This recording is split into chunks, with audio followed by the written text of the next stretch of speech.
Hello,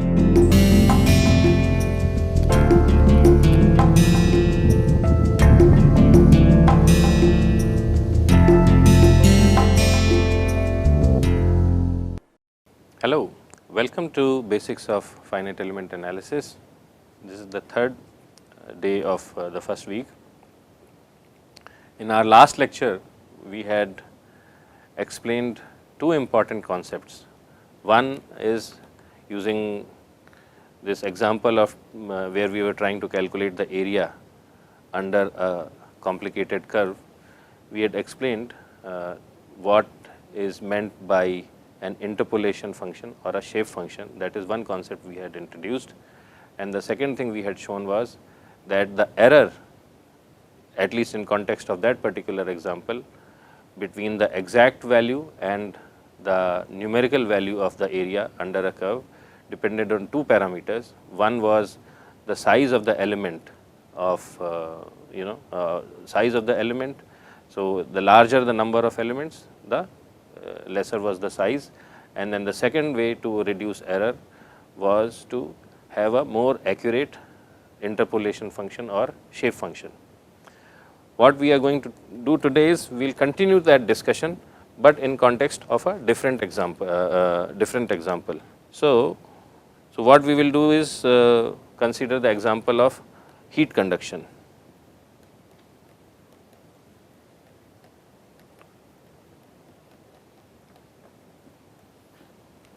Okay. So, suppose I have a hollow pipe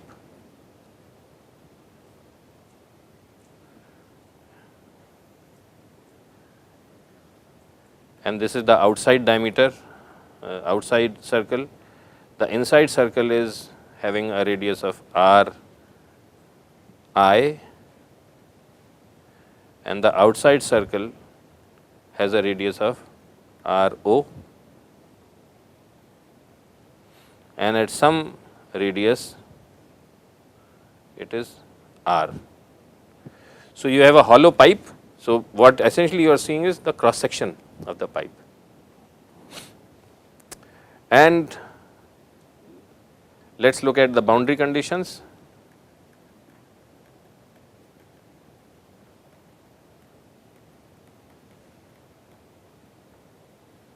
The first boundary condition.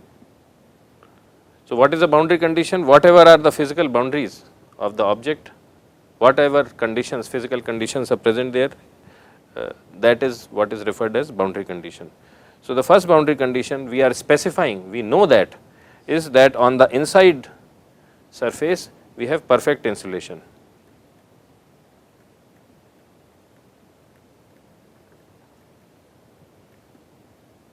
At R equals R I. Okay. So, if you have perfect insulation, there is no heat either going into the, is not crossing this boundary either in outwards or inwards at R is equal to R I. Okay. So, mathematically I can express that condition as K times R dt over dr is equal to 0 at R is equal to R I. Okay. So, how does that come? I mean, for this you have to refer to some heat conduction equations. The focus in this class will not be explaining how these conditions are coming, but if we know the condition, then how do we solve the differential equation? The second condition is that at R is equal to RO, temperature is specified. Okay. So,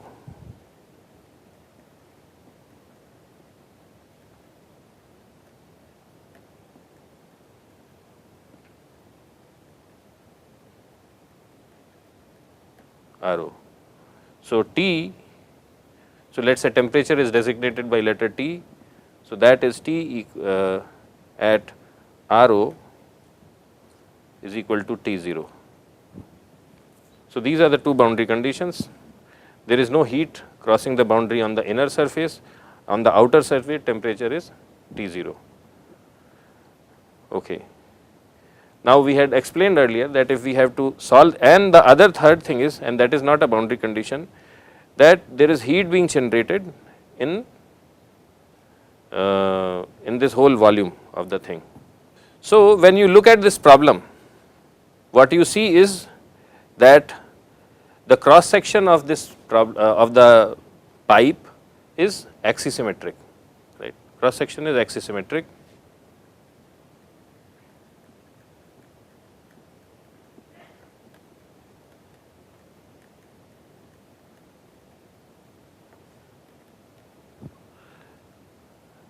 Which means there is no change in cross section if I move in the theta direction. The second thing we note is that does not matter whether I am at this position, this position, this position, this position, you know, the boundary conditions are also axisymmetric.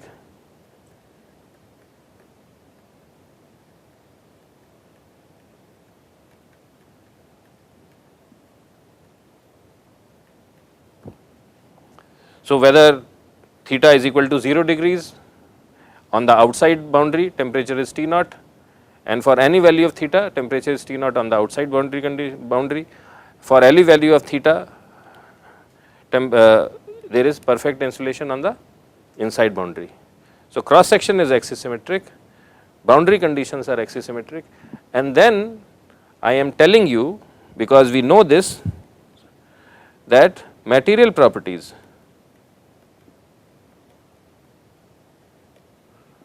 are axisymmetric. An example of this would be, suppose you have a pipe, and that pipe, on that pipe I have put another pipe. Material properties are varying in the radial direction, but in the theta direction they are not varying, in the theta direction are not varying. So, this is one of those problems where material properties, this K is conductivity, K can vary in the radial direction, but it is not varying in theta direction. So, material properties are also a thing. So, if these three conditions are met, where the geometry is axisymmetric, boundary condition is axisymmetric, and material properties are axisymmetric, okay. And fourth is loading conditions are axisymmetric.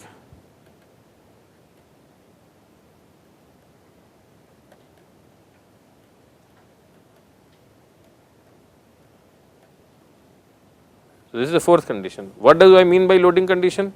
So, it is in the volume of this pipe, in some locations heat is being generated, maybe heat is getting generated at say R is equal to RH, but it is getting generated at in an axisymmetric sort of way at a particular radius. One example could be, you have a wire, a conductor wire, copper wire, which is having several layers of insulation, right, and current is passing through it. So, wire is a source of heat, that heat is being generated in an axisymmetric way, okay. It is getting generated in an axisymmetric way. The properties of the conductivity of the wire, in the center it is that of copper, outside there is one insulation, outside of that insulation there may be another layer of insulation, there may be 3 or 4 layers. So, the material properties are changing in radial direction, but they are not changing in theta direction.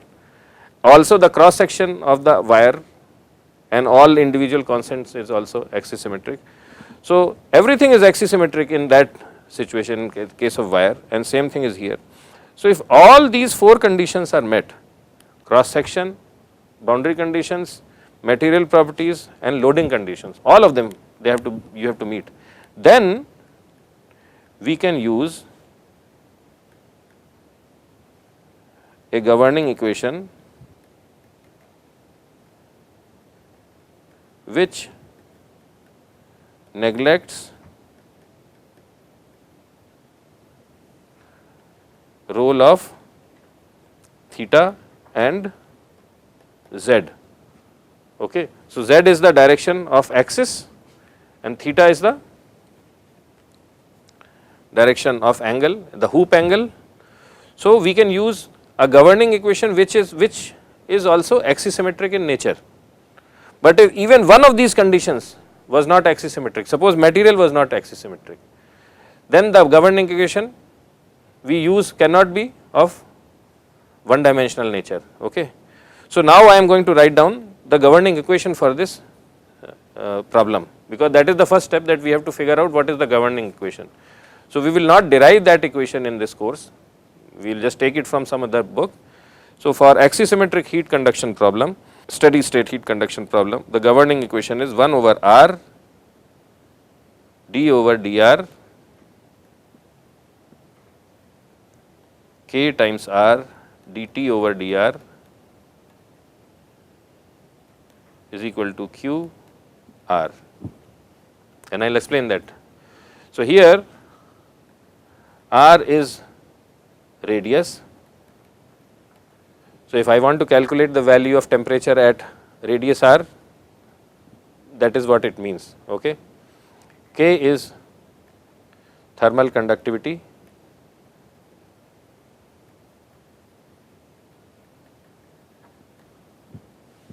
and this thermal conductivity does not change with theta direction, but it can change in radial direction. That is why it is in the brackets, otherwise it would have been a constant and it would have been out of the brackets. And Q is thermal load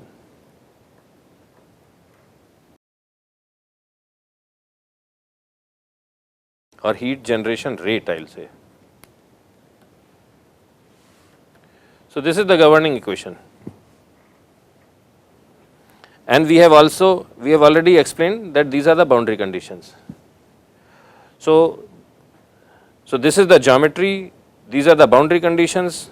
Also, heat is getting generated somewhere in the body in a axisymmetric way.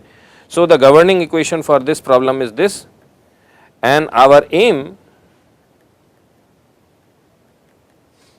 is to find T as a function of R. Okay. So, what we are interested in finding out is how does T change as I move from Ri to R0, Ro, from inside radius to outside radius. That is what my aim is. Okay. So, if you try to solve this problem using some standard way in an exact form, you will not be able to solve that problem.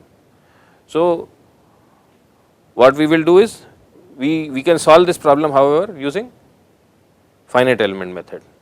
So, now what I will do is I will just conduct first few 3-4 steps, not in detail, but at a slightly more detailed level compared to the example which we saw earlier, where we were having we were trying to calculate the area under a curve. So, the first step we do is, so what is it that we are trying to do? We are trying to calculate how is temperature, see here R is equal to Ri and here R is equal to Ro, here R is equal to Ri. How is temperature? So, temperature varying, it could vary this radially in the radial direction. So, this is, so I am trying to make a plot, x axis of the plot represents radius, y axis represents temperature. So, I am trying to get a plot of this nature, this is radius, this is temperature as a function of r, and the domain is Ri to Ro, inner radius to outer radius. Okay. My domain is, I am trying to compute the value of temperature for all values of R between Ri and Ro. So, my domain is this is Ri, this is Ro. Okay. This is my axis for radius, and this is my domain. Okay. So, the first step we do is we break this Ri to Ro, this is my domain. So, I break domain into subdomains.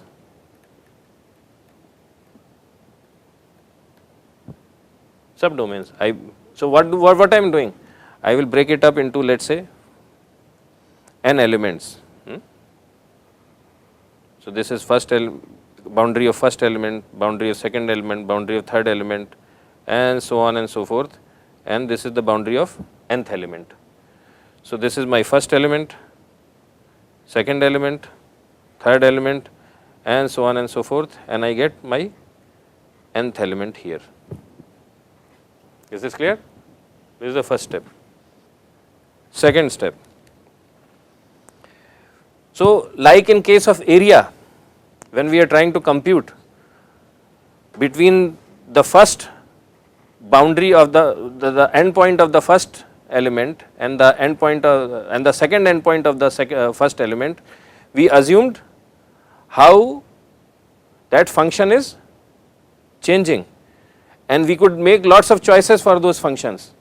In first case we said that that function was constant, in second case we said that function was linear, in third case we said function was quadratic.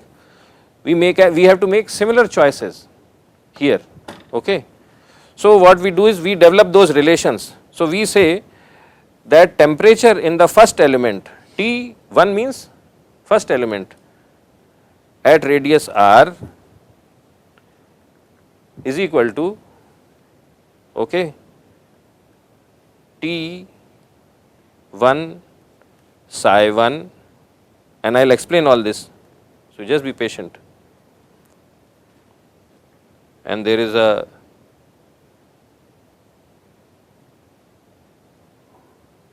plus T2 psi 2 r, excuse me, plus T3 1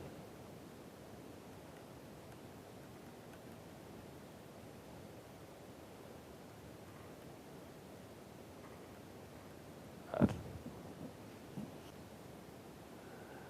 What have I written? So before I explain what all this means, so I have a bunch of T's and a bunch of psi's. Okay. The superscript of T designates the element number. The superscript of T and also the superscript of psi, it designates the element number. The superscript designates the element number, because this is the terminology we will follow consistently through the course. So this is important we have to get it right. Okay. So we are trying in this equation to figure out how is temperature changing from the first point of, between the first node of element number 1 to the second node of element number 1, right, and that is why we have written T1. So this expression is, it tells us how is temperature changing over the first element, that is all it does. Second thing, these psi's, they also have a superscript and subscript. The superscript again for these psi's designates the element number, and they also have a subscript. These psi's are interpolation functions.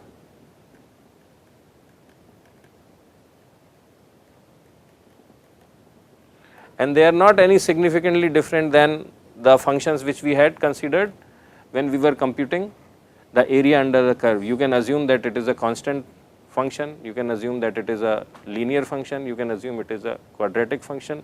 So this psi could be constant, and actually when we will do computation later after 4 or 5 lectures, we will actually use only these simple functions, we will not use some very complicated functions. So these are interpolation functions or shape functions.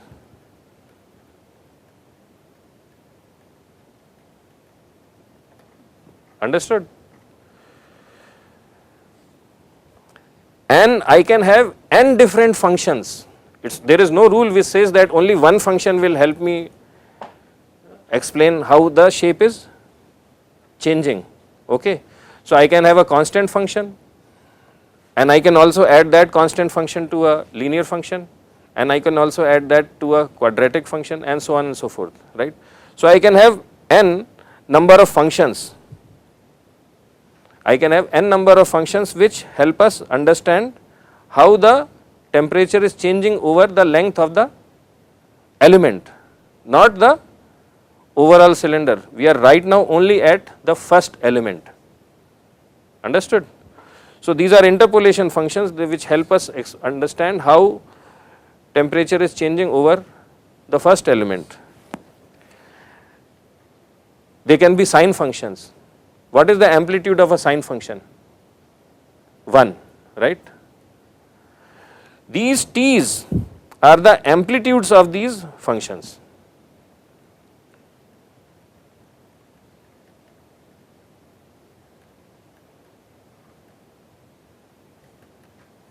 These t's are their amplitudes and we will interpret these t's in some other way also.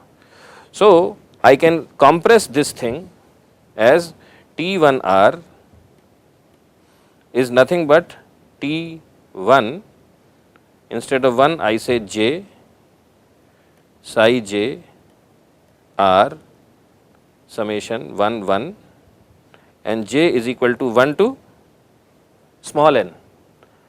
Small is the number of functions which we are considering to capture the variation of that function on an element. Okay. Big N is the number of elements. This is big N. Capital N is the number of elements. Small n is the number of functions which we are using on each specific element. Understood? Okay. Similarly, T2R, and why do I have bracket in parenthesis? Because these psi's, they are not constants, they are functions and they are dependent on R, right. Similarly, T2R is j is equal to 1 to n T j psi j. So, you have to be patient while writing these because there are lots of subscripts and superscripts and the superscript will be 2. And for the nth, that is big nth element Tnr, it will be summation Tj n capital N psi j n, and I am summing up over 1 to small n. Is this clear? Right. This function is valid from x0 to x0 plus h1. Let us say the h1 is the length of the first element. So, let us say this length is h1, this is h2, this is h3 and so on so forth, this is hn, big N. So, the first function is valid, after that the element does not exist. So, we do not have to worry about that function. So, the first function will be computed only from x is equal to x0 to x. So, I am sorry, it should not be x0, it is r I to Ri plus h1. So, it is valid from Ri, which is the internal radius, to Ri plus h1, which is the length of the first element. This function is valid from Ri plus h1 to Ri plus h1 plus h2.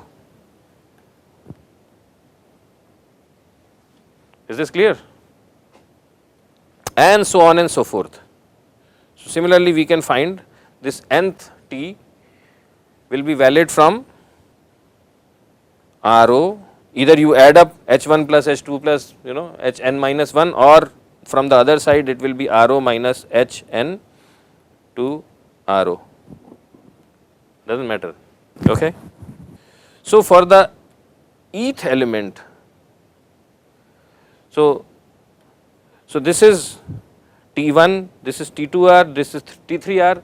Suppose I have to compute the value of t for eth element, then T E R is equal to T j psi j R E E n. Okay. So, I think we will close at this stage today, and we will continue this discussion tomorrow.